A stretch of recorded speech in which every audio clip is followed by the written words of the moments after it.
नमस्कार दोस्तों, स्वागत है आपका आज के मुख्य समाचारों में। जी हां दोस्तों, आपको यहां पर देखने को मिलेंगी सुबह से लेकर शाम तक की तमाम बड़ी खबरें, मुख्य समाचार, ब्रेकिंग न्यूज अपडेट्स के रूप में। तो दोस्तों, आप सभी लोगों से रिक्वेस्ट है इस वीडियो को ज़्यादा से ज़्यादा लाइक और शेयर करें। तो दोस्तों, सीधे चलते हैं आज की पहली बड़ी खबर की ओर। सीएम मान के साथ गुरु की मीटिंग, सिद्धू बोले पंजाब के गद्दारों का वक्त गया, मान ने काम किया तो जय जयकार करूंगा। जी हां दोस्तों, पंजाब कांग्रेस के पूर्व अध्यक्ष नवजोत सिंह सिद्धू ने सीएम भगवंत मान से मुलाकात की। चंडीगढ़ स्थित सिविल सेक्रेटेरिएट में करीब 50 मिनट दोनों के बीच बातचीत हुई। दोस्तों, बाहर आकर उत्साहित दिख रहे सिद्धू ने कहा कि अब पंजाब के गद्दारों का वक्त जा चुका है। सीएम मान से मुझे काफी उम्मीदें हैं। मैंने कैप्टन अमरिंदर सिंह को भी यह बातें कही थी, लेकिन उन्होंने बात नहीं मानी। अगर सीएम मान ने काम कर दिया तो मैं जय जयकार करूंगा, अगर नहीं हुए तो पहरेदारी करता रहूंगा। दोस्तों, सिद्धू ने पहले सीएम मान की तारीफ की। सिद्धू ने कहा कि मैं यहां पंजाब के उत्थान के लिए आया था। सीएम में कोई अहंकार नहीं है, जैसे वह 10-15 साल पहले थे वैसे ही आज भी हैं, शायद उससे ज्यादा विनम्र है। इसके बाद दोस्तों, अगली बड़ी खबर, पटना, जयपुर, गोवा समेत 8 शहरों के लिए कानपुर से जल्द शुरू होगी फ्लाइट सेवा। जी हां दोस्तों, पटना, जयपुर, गोवा समेत 8 शहरों के लिए कानपुर से जल्द ही फ्लाइट सेवा शुरू होने जा रही है। जैसे ही कानपुर एयरपोर्ट पर बन रहे नए टर्मिनल पर टैक्सी लिंक का काम पूरा कर लिया जाएगा, इन फ्लाइट्स को हरी झंडी दिखा दी जाएगी। दरअसल दोस्तों, जानकारी मिली है कि काम पूरा होने के बाद कानपुर से सूरत, देहरादून, राजकोट, पटना, जयपुर और गोवा जाया जा सकेगा। इसके अलावा जल्द ही कानपुर टू वाराणसी फ्लाइट शुरू करने की बात भी कही जा रही है। लेकिन दोस्तों, अभी तक नए टर्मिनल का काम सिर्फ 38 से 39% ही पूरा हो पाया है। ऐसे में कब तक ये फ्लाइट संचालित हो पाएंगी, यह अभी स्पष्ट नहीं हुआ है। इसके बाद दोस्तों, अगली बड़ी खबर, CWC में बोली सोनिया गांधी, ये कांग्रेस पार्टी का कर्ज चुकाने का समय है।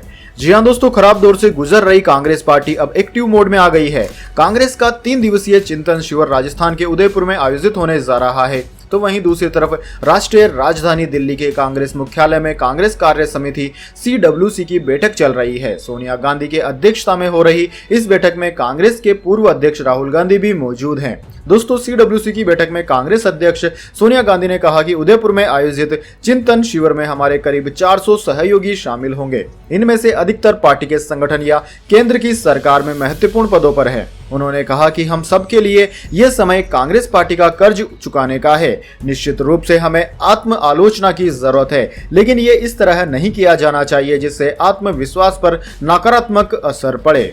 इसके बाद दोस्तों, अगली बड़ी खबर, अमित शाह का बड़ा ऐलान, अगली बार देश में होगी ई जनगणना। जी हां दोस्तों, देश के गृह मंत्री अमित शाह ने बड़ा ऐलान करते हुए कहा है कि अगली बार देश में ई जनगणना कराई जाएगी। उन्होंने कहा कि यह एकदम सटीक होगी और अगले 25 साल के लिए देश की विकास योजनाओं को आधार मुहैया करवाएगी। दोस्तों, केंद्रीय गृह मंत्री ने कहा कि देश में जनगणना प्रक्रिया के डिजिटल होने से अगली जनगणना कवायद के दौरान 100% सटीक जनगणना की उम्मीद की जा सकती है। उन्होंने कहा कि अगली जनगणना ई मोड के जरिए कराई जाएगी, जिससे 100% सटीक जनगणना और इसके आधार पर अगले 25 साल के लिए देश के विकास योजनाएं बनाई जाएंगी। दोस्तों, उन्होंने कहा कि जनगणना कई मायनों में अहम है।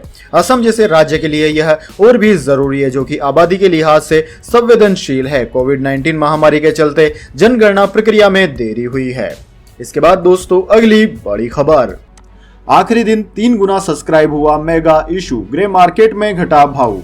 जी हां दोस्तों, सरकारी जीवन बीमा कंपनी LIC के IPO का सोमवार को आखिरी दिन था। यह मेगा इशू करीब 3 गुना सब्सक्राइब हुआ। पॉलिसी धारकों के लिए सुरक्षित कोटे में सबसे ज्यादा सब्सक्रिप्शन प्राप्त हुआ, जबकि कर्मचारियों के कोटे को भी बेहतर रेस्पॉन्स मिला है। हालांकि इसके ग्रे मार्केट प्रीमियम में गिरावट दर्ज की गई है। दोस्तों, इस IPO के जरिए सरकार अपनी 3.5% हिस्सेदारी बेचकर 21,000 करोड़ रुपए जुटा रही है। इसका प्राइस बैंड 902 से 950 रुपए प्रति शेयर रखा गया था। यह इशू 4 मई को आम निवेशकों के लिए और 2 मई को एंकर निवेशकों के लिए खुला था। एंकर निवेशकों से LIC ने 5,627 करोड़ रुपए जुटाए। इसके बाद दोस्तों, अगली बड़ी खबर, महिंद्रा राजपक्षे के इस्तीफे के बाद सुलगा श्रीलंका, पूरे देश में कर्फ्यू, हिंसा में सांसद की हो गई मौत। जी हां दोस्तों, घोर आर्थिक संकट से जूझ रहे श्रीलंका में अब हिंसा भड़कने लगी है। तनावपूर्ण हालात में प्रधानमंत्री महिंद्रा राजपक्षे के इस्तीफे ने आग में घी का काम किया। राजपक्षे के इस्तीफे देते ही समूचे देश में हिंसक झड़पें सामने आ रही है। दोस्तों, झड़पों में सत्ताधारी पार्टी के एक सांसद की मौत तक हो गई है। हिंसा का शिकार हुए कई लोग अस्पताल में भर्ती हैं। लंबे समय से आर्थिक संकट से जूझ रहे श्रीलंका में हालात पर काबू पाने के लिए पूरे देश में कर्फ्यू लगा दिया गया है। देश के बिगड़ते हालात के बीच महिंद्रा राजपक्षे को पार्टी में विरोध का सामना करना पड़ रहा था। पूरे देश में प्रदर्शन के चलते आखिरकार सोमवार को महिंद्रा राजपक्षे को अपने पद से इस्तीफा देना पड़ा। दोस्तों, महीनों से ब्लैकआउट, खाने की कमी, ईंधन और दवाओं की भारी कमी ने श्रीलंका को सरकार विरोधी प्रदर्शनों के बीच लाकर खड़ा कर दिया है। इसके बाद दोस्तों अगली बड़ी खबर, कोरोना वायरस अपडेट। भारत में पिछले 24 घंटे में 3,207 नए मामले आए सामने, कल से 7% हो गए कम।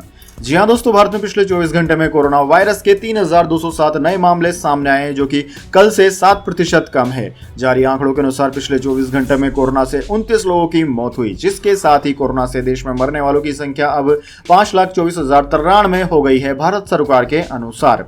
इस समय देश में कोरोना के कुल एक्टिव केस 20,403 है, जबकि 24 घंटे में 3,410 लोग कोरोना से ठीक भी हुए हैं। अभी तक कुल 4,25,60,905 लोग कोरोना से सही हो चुके हैं। देश की राजधानी दिल्ली में लगातार कई दिनों से कोरोना के मामले 1,000 से अधिक आ रहे हैं। रविवार को कोरोना वायरस संक्रमण से 1422 नए मामले सामने आए। हालांकि मौत का कोई नया मामला सामने नहीं आया है। वहीं दोस्तों संक्रमण दर 5.34% रही है। स्वास्थ्य बुलेटिन में यह जानकारी दी गई है। इसके बाद दोस्तों अगली बड़ी खबर, शाहीन बाग में बुलडोजर, अतिक्रमण हटाने के मामले में सुप्रीम कोर्ट का दखल देने से इनकार, कहा अदालत को राजनीति का मंच न बनाएं। जी हां दोस्तों, दिल्ली में करीब 2 साल पहले नागरिकता कानून के खिलाफ प्रदर्शन से देश भर में सुर्खियों में आया शाहीन बाग आज फिर हल्ला हंगामे के दौर में है। वजह एमसीडी का बुलडोजर है। जी हां दोस्तों, यहां आज से अतिक्रमण विरोधी अभियान चलाया जाना था। इसके लिए एमसीडी के बुलडोजर जैसे ही शाहीन बाग पहुंचे, हंगामा शुरू हो गया। लोगों के विरोध के बाद दोपहर करीब 12:30 बजे एमसीडी के बुलडोजर वापस चले गए। इसके बाद लोगों ने यहाँ तिरंगा लहराया। इधर दोस्तों शाहीन बाग में अतिक्रमण हटाने की मुहिम के खिलाफ कम्युनिस्ट पार्टी ऑफ इंडिया मार्क्सवादी यानी कि सीपीआईएम ने सुप्रीम कोर्ट में याचिका दायर कर दी है। सुप्रीम कोर्ट ने इस मामले में यह कहते हुए दखल देने से इनकार कर दिया कि याचिका किसी भी प्रभावित पक्ष की बजाय एक राजनीतिक दल ने दायर की है। कोर्ट ने कहा कि अदालत को इन सब के लिए मंच न बनाया जाना चाहिए। कोर्ट ने अतिक्रमण हटाने की मुहिम से प्रभावित लोगों से हाईकोर्ट जाने को कहा है।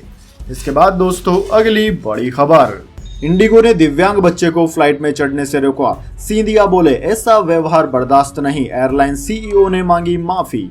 जी हां दोस्तों, इंडिगो एयरलाइन की ओर से दिव्यांग बच्चे को विमान में चढ़ने से रोकने का मामला केंद्र तक जा पहुंचा है।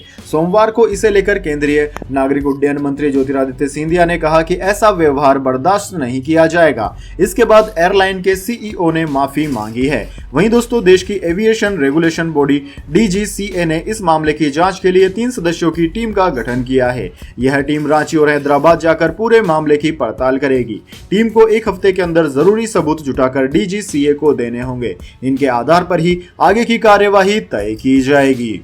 इसके बाद दोस्तों अगली बड़ी खबर, साइक्लोन आसनी की चेतावनी, ओडिशा के भद्रक में तेज बारिश हो गई शुरू। मौसम विभाग ने पश्चिम बंगाल में लोगों को सुरक्षित जगह जाने को कहा। जी हां दोस्तों, बंगाल की खाड़ी में प्रवेश करने के बाद साइक्लोन आसानी ने अपना असर दिखाना शुरू कर दिया है। Odisha disaster rapid action force ODRAF की टीम लीडर विकानंद दास ने बताया कि ओडिशा का भद्रक में तेज बारिश शुरू हो गई है। इससे होने वाली किसी भी मुश्किल से निपटने के लिए टीम भद्रक पहुंच गई है। यहां से 11 मछुआरों को रेस्क्यू किया गया है। बंगाल में उत्तर 24 परगना, कोलकाता और सुंदरबन के इलाकों में बारिश हो रही है। बंगाल में सभी छोटी उड़ानों को रद्द कर दिया गया है। दोस्तों भारतीय मौसम विज्ञान विभाग यानी कि इंडियन मेट्रोलॉजी डिपार्टमेंट ने ओडिशा, बंगाल और आंध्र प्रदेश में तूफानी बारिश का अलर्ट जारी किया है। IMD ने लोगों से कहा है कि वे किसी सुरक्षित जगह शरण ले। इंडियन मेट्रोलॉजी डिपार्टमेंट भुवनेश्वर के वरिष्ठ वैज्ञानिक उमा शंकर दास ने बताया कि कल ओडिशा के तटीय इलाकों में भारी बारिश के आसार हैं। हालांकि अगले 48 घंटों में तूफान के कमजोर होने की संभावना है। मौसम विभाग के मुताबिक साइक्लोन आसनी का असर सबसे अधिक अंडमान निकोबार से लगभग 610 किलोमीटर उत्तर पश्चिम में, पोर्ट ब्लेयर से 500 किमी पश्चिम में, विशाखापट्टनम से 810 किमी दक्षिण पूर्व और पुरी से 880 किलोमीटर दक्षिण दक्षिण पूर्व में देखने को मिलेगा। इसके बाद दोस्तों अगली बड़ी खबर, लखीमपुर हिंसा पर हाईकोर्ट की बड़ी टिप्पणी। केंद्रीय मंत्री किसानों को नहीं धमकाते तो घटना नहीं होती। उप मुख्यमंत्री को भी दंगल में नहीं जाना चाहिए था। जी हां दोस्तों, लखीमपुर हिंसा मामले में सोमवार को इलाहाबाद हाई कोर्ट की लखनऊ खंडपीठ ने बड़ी टिप्पणी की है। हाईकोर्ट ने एसआईटी रिपोर्ट देखने के बाद कहा कि अगर केंद्रीय मंत्री अजय मिश्रा टेनी ने किसानों को धमकी नहीं दी होती तो इसी घटना नहीं होती। बड़े पद पर बैठे हुए राजनीतिक लोगों को जनता के बीच मर्यादा में रहकर बयान देना चाहिए और अपने पद की गरिमा का ख्याल भी रखना चाहिए। दोस्तों, कोर्ट ने यह भी कहा कि उस क्षेत्र में धारा 144 लागू थी, बावजूद इसके केंद्रीय मंत्री ने गांव में कुश्ती प्रतियोगिता कराई। यह प्रशासनिक अनदेखी है। ऐसा नहीं हो सकता कि उप मुख्यमंत्री केशव मौर्य को भी यह न पता हो कि वहां धारा 144 लागू है, फिर भी उन्होंने और केंद्रीय मंत्री ने प्रतियोगिता में शामिल होने का निर्णय लिया। कोर्ट ने हिंसा के मुख्य आरोपी और मंत्री पुत्र आशीष मिश्र की जमानत याचिका पर सुनवाई 25 मई तक के लिए टाल दी है। आशीष की जमानत अर्जी जस्टिस कृष्ण बहल की सिंगल बेंच के सामने लगी थी। दोस्तों, सुप्रीम कोर्ट ने आशीष की मंजूर जमानत को खारिज कर दिया था और केस वापस हाई कोर्ट को नए सिरे से सुनवाई के लिए भेजा था।